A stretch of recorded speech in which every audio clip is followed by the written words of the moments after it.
চট্টগ্রামের বাসিন্দা আব্দুল খালেকের সৌদি আরব প্রবাসী এক ছোট ভাই পরিচিত জনের মাধ্যমে ১৬ ভরি ওজনের ৮টি সোনার গয়না দেশে পাঠান। রোববার শামনত বিমানবন্দরে ওই পরিচিত জনের কাছ থেকে গয়না বুঝে নিতে আসেন খালেক। এরপর বাসে করে যাচ্ছিলেন নগরীর কোতোয়ালি এলাকার দিকে।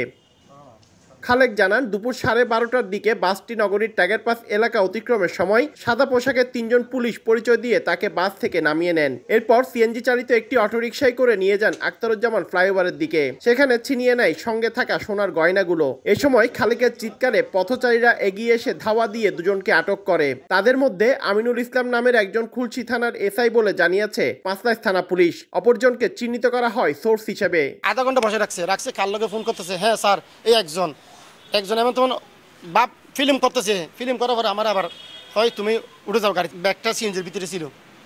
আমার সাথে সাথে লাভ দিয়ে কুবিরের গিয়ে আছে না ওই মাঝখানে ব্যারিকেড, ওইখানে চলে যাচ্ছে। আমি বললাম এই সুর হতাশার মতো হয়ে গেছে। আমি তো কিছু বুঝতে পারি না। আমি বলছি একটা ফান্ডি দিন মারে কত না ফান্ডি দিলে তুমি এখন স্টক করবা। আমি এরকম হয়ে গেছিলাম। ছিনতাইয়ের ঘটনায় আইনগত ব্যবস্থা নেওয়ার কথা জানিয়েছে চট্টগ্রাম মহানগর পুলিশ। এসআইকে আটক করা হয়েছে, এটাই ঘটনা, আর তার বিরুদ্ধে মামলা নেওয়া হচ্ছে। ভুক্তভোগী আব্দুল খালেক নিজেও প্রবাসী, সম্প্রতি দেশে আসেন তিনি। পার্থপ্রতিম বিশ্বাস, সময় সংবাদ, চট্টগ্রাম।